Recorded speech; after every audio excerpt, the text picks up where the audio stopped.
dây nó còn dây.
Cái này chắc chưa làm dẻo đâu bà nhỉ?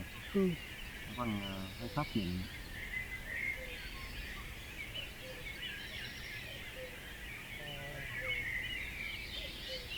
Đất ở vườn này có vẻ tốt đấy bà nhỉ? Ừ. Nó tốt cái vườn cũ của mình. Ừ. Trong thời gian thế lên tốt rồi. Mấy thì cũng chưa lên được dẻo đâu, để mấy người nữa cắm cho dẻo thôi. Mà cái gieo thì chắc phải mấy hôm nữa nhỉ? Ừ. Ừ. Ừ.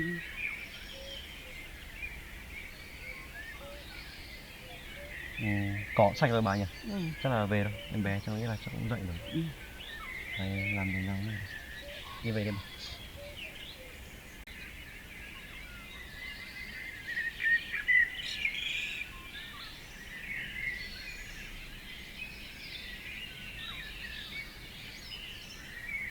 Bà đi về trước đi bà.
Nhẹ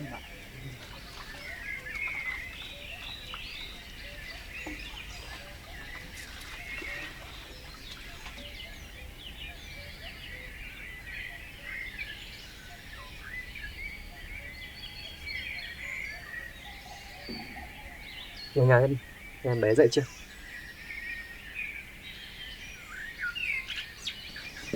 Chú Long dậy hả con? Long ơi. Đâu rồi bạn? Yêu thế hả? Em bé nào? Đấy. Đấy, bạn cũng ngồi đây nhỉ? Bạn có lấy quạt cho con này. Đấy. Mới bác cụ vừa đi làm vườn rau về đấy. Dậy lúc nào mà bác cụ ạ? Đấy, ngon nhỉ? Được nhỉ? Đấy. Để bà quạt mắt cho con nhé. Ngon nhỉ bà? Vậy mà không khóc tí nào. Được nhỉ? Nó bị đốt không con? Nó không bị đốt đâu. Cái mũi từ hôm qua. Mắt. Chưa nhỉ? Trộm vía con này con hơn hẳn mà. Ngon lắm, cầm lấy lắm. Anh cầm lấy lắm. Lắm. Cái vậy là không có tí nào. Chúng tay chắc lên rồi. Lớn rồi nhỉ? Được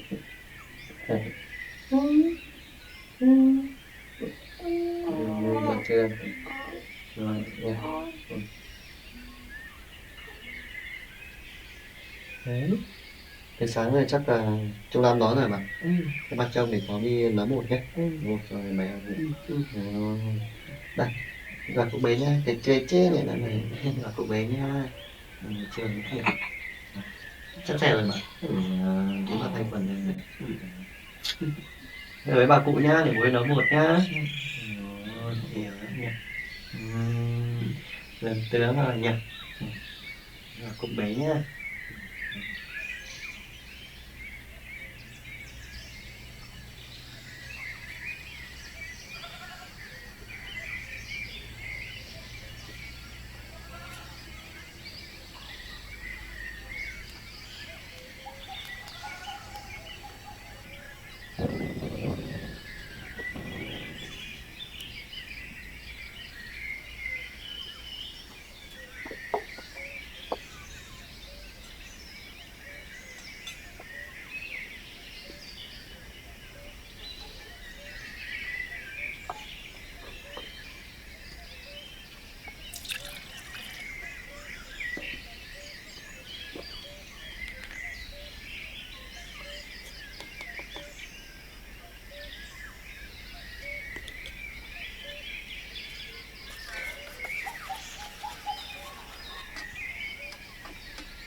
Ôi đây, chúng ta mới vừa nấu bột xong rồi.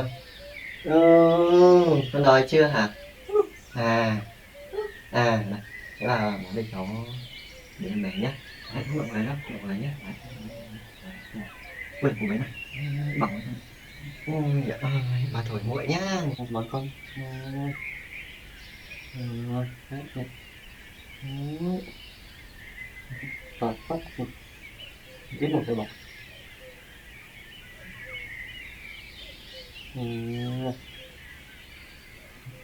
Để một bộ bọc khéo quá nhỉ.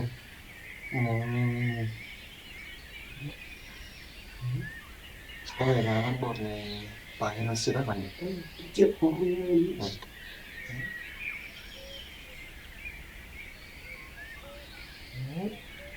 Từ nhá. Quát nhỉ.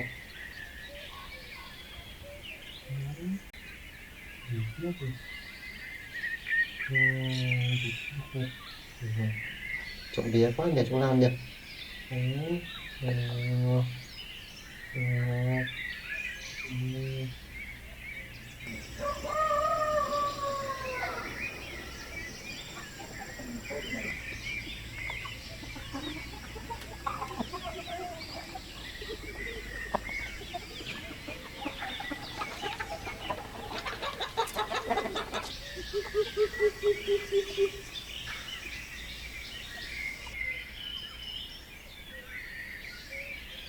Chưa no rồi bà. Đi ở đây bà trông nhá. Nói nhỉ. Để cháu đi làm cái nhà để củi bà. Mấy ngày mưa nó củi ướt hết. Nhỉ. Đây củi để cho nó sạch nha, nó khô nha.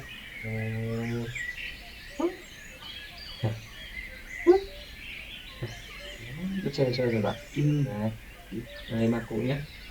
Bố đi làm này. Nó là củi nhá nhỉ. Thật mát đi. Củi cho củi phải ướt nha. Và đợi bà nhé.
Đường có hai đường, không biết là nên đi đường này.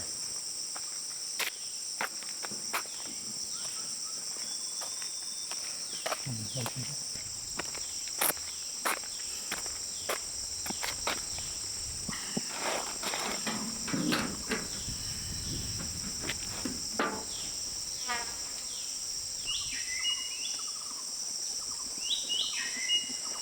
Tôi rất tin tưởng đồng chí Hương. Tôi hy vọng rằng đồng chí ấy sẽ giữ tài liệu bí mật này cho thật tốt.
Chào đồng chí.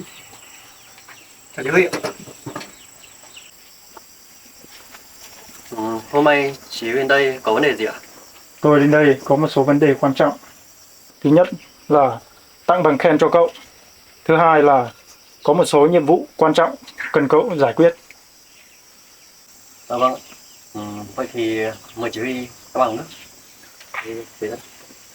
Mời chị Huy. Chứ mời chị Huy ra đây nữa.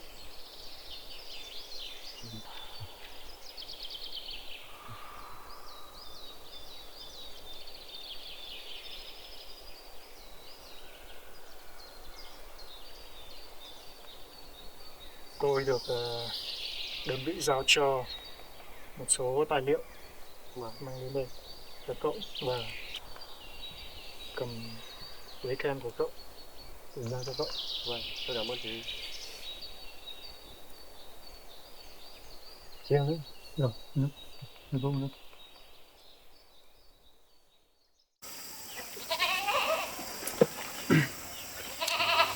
Chị Huy đã phải làm đội đường xa đến đây rất vất vả cho chị Huy lắm.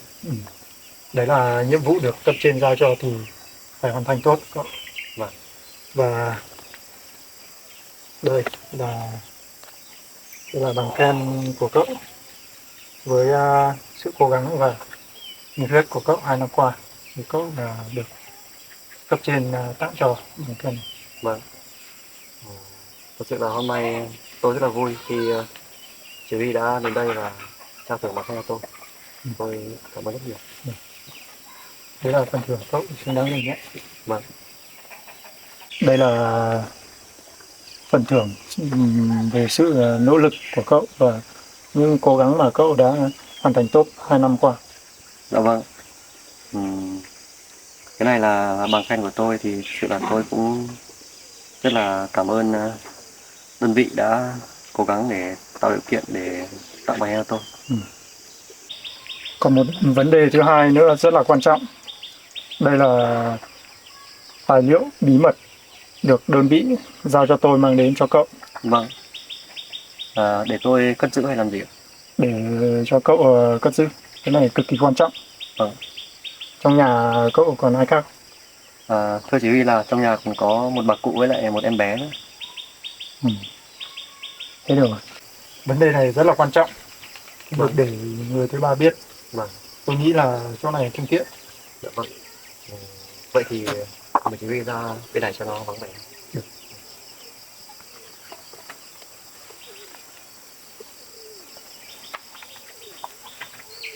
Mà chú ý trong đây. Vâng.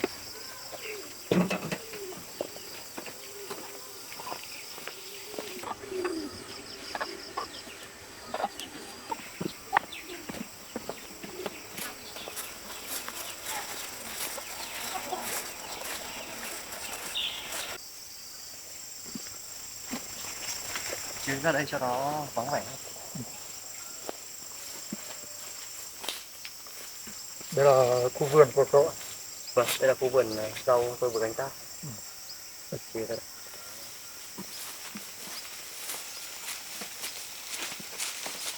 Chưa, chắc là ngồi đây cho nó yên tĩnh.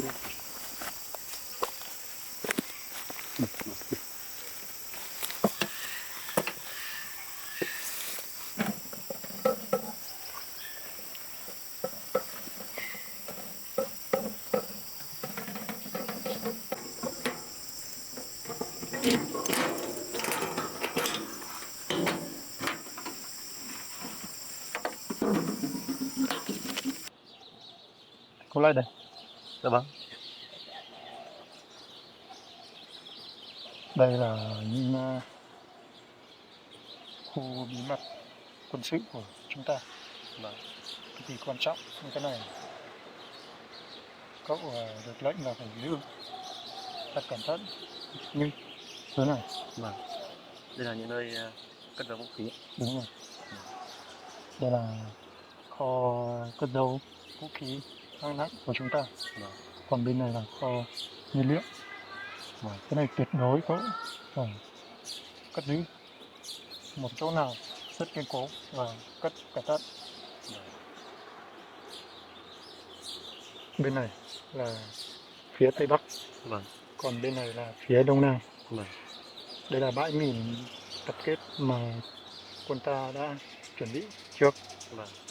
Còn đây là con đường mòn, con đường cực kỳ quan trọng Vâng. để đi vào khu bãi mìn này. Vâng.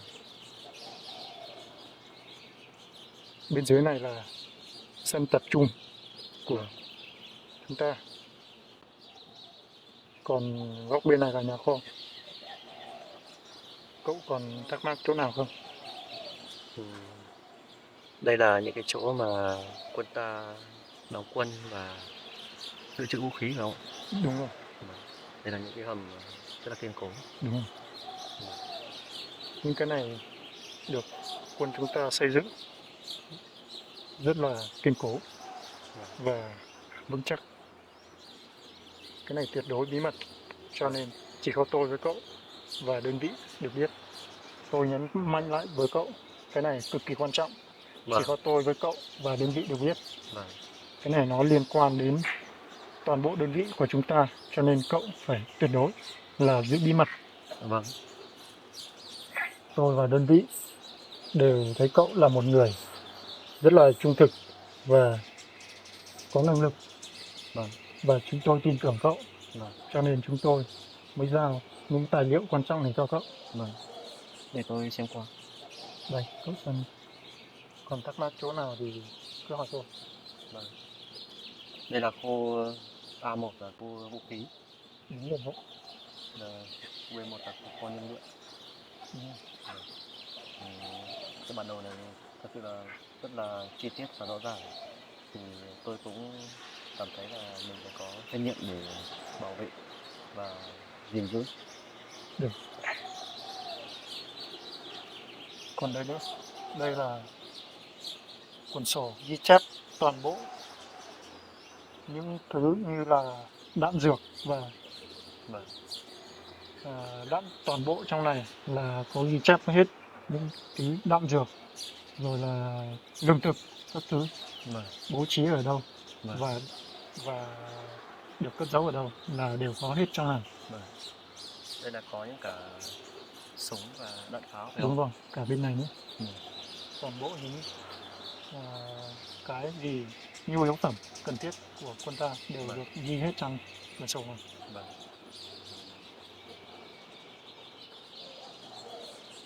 Hôm nay tôi sẽ bàn giao lại cho cậu ấy. Dạ vâng. Cậu phải tuyệt đối giữ bí mật. Vâng. Chứ yên tâm, tôi sẽ cố gắng giữ bí mật một cách tối đa nhất và an toàn nhất. Còn đây nữa, đây là toàn bộ số hồ sơ và tài liệu. Cậu xem qua đi. Vâng. Tức là đây là những cái tài liệu mà đơn vị giao cho tôi để bảo vệ và gìn giữ. Đúng rồi, đây là toàn bộ tài liệu trong này. Vâng. Cậu xem qua một lượt.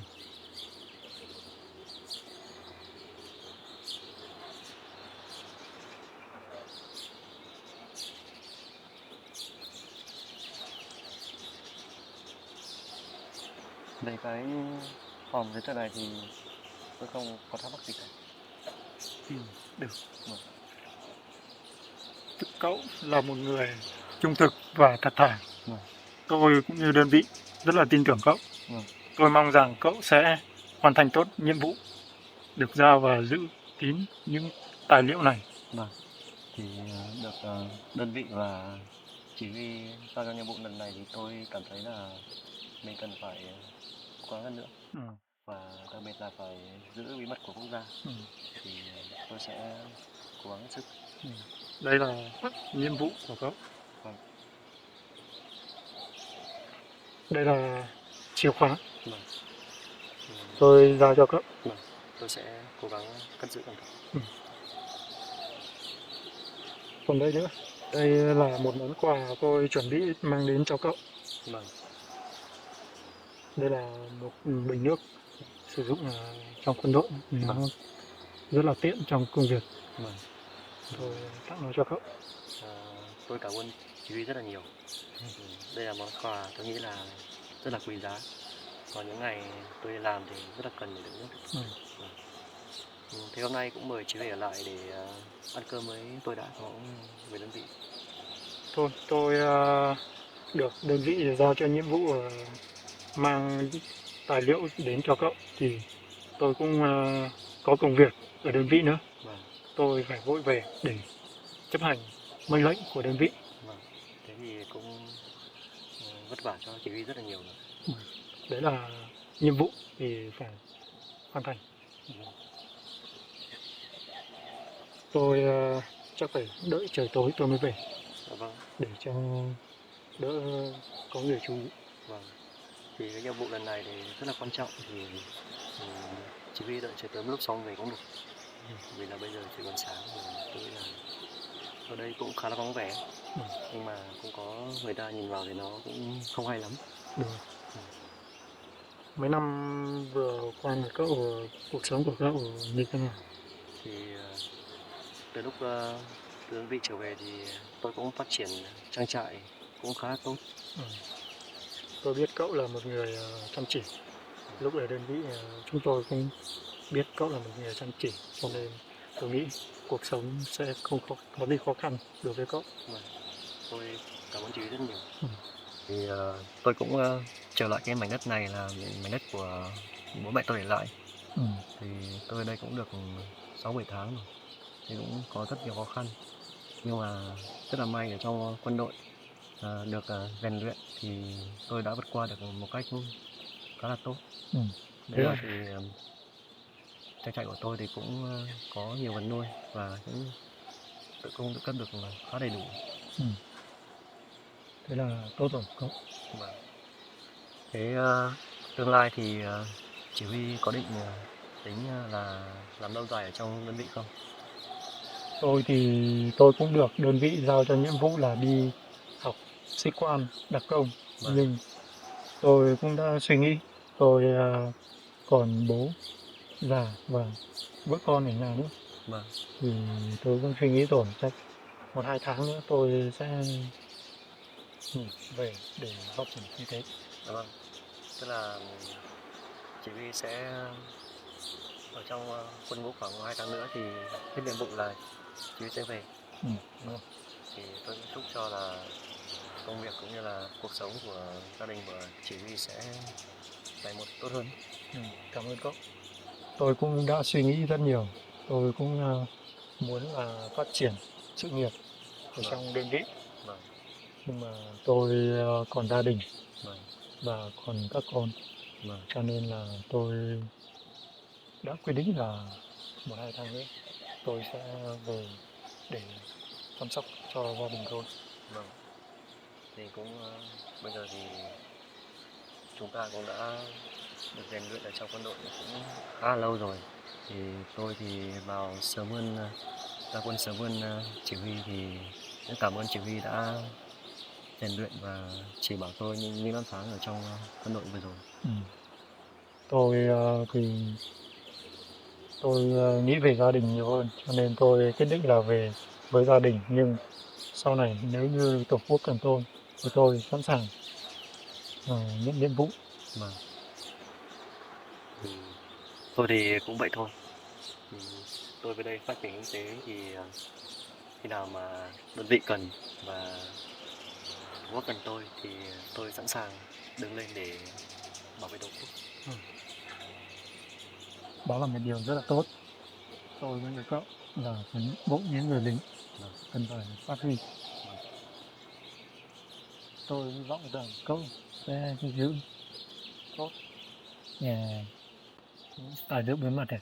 Vâng. Thì trên vòng bí mật này thì tôi sẽ cố gắng là giữ gìn và bảo vệ thật tốt. Tôi xin chào cậu. Vâng.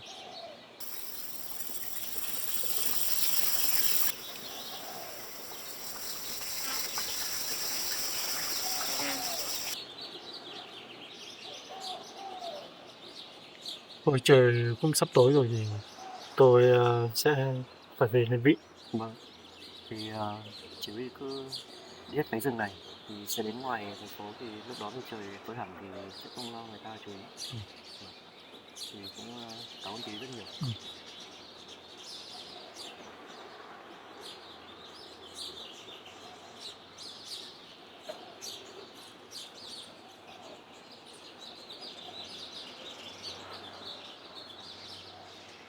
Chào đồng chí. Chào đấy. Chưa cẩn thận.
Ôi chú Long đấy bác cụ à. Ừ.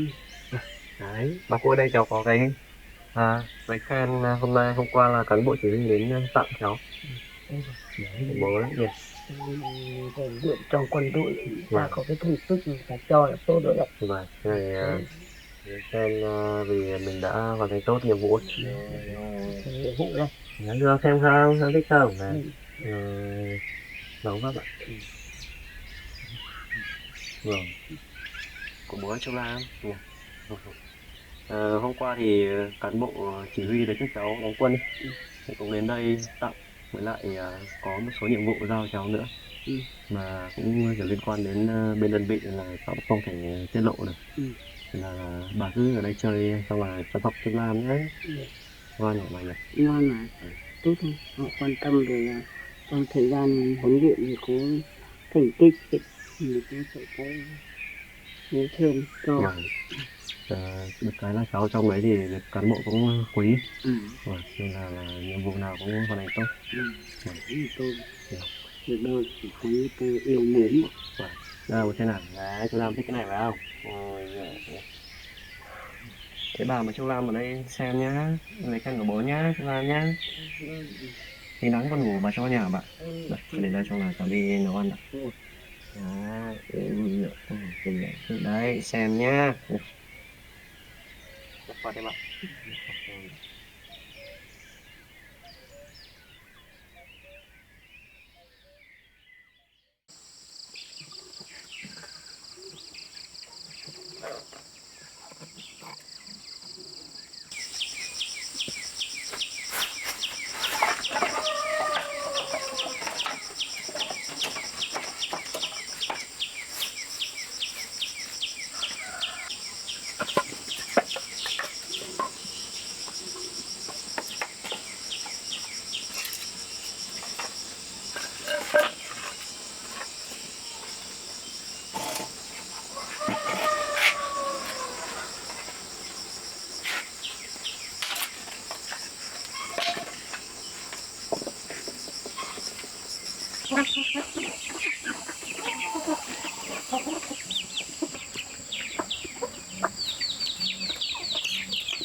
Ba đói cho ăn bún hả bà? Ừ. Ở ngoài bà ăn nhé.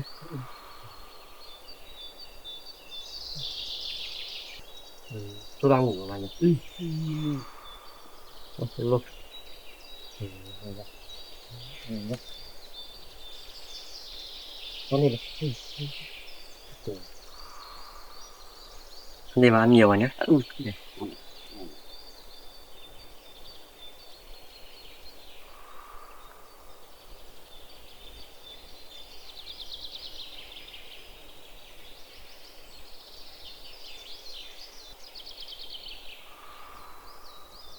Ăn nhiều bảo bạn. Ăn nhiều là lấy sức trồng thuốc lang.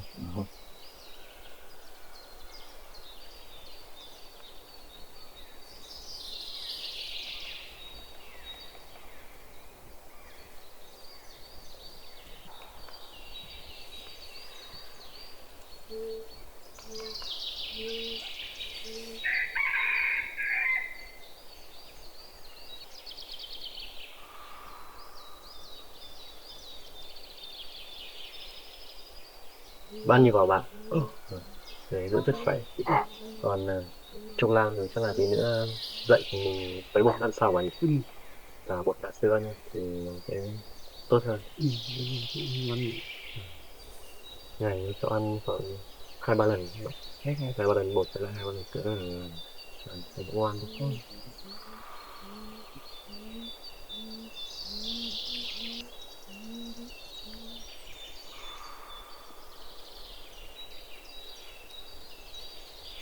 Hôm nay tao cũng vừa làm xong cái nhà để củi rồi. Ừ. Mưa gió thì không lo nữa. Tôi cũng cố được sự là không mà mưa đâu trong chảy.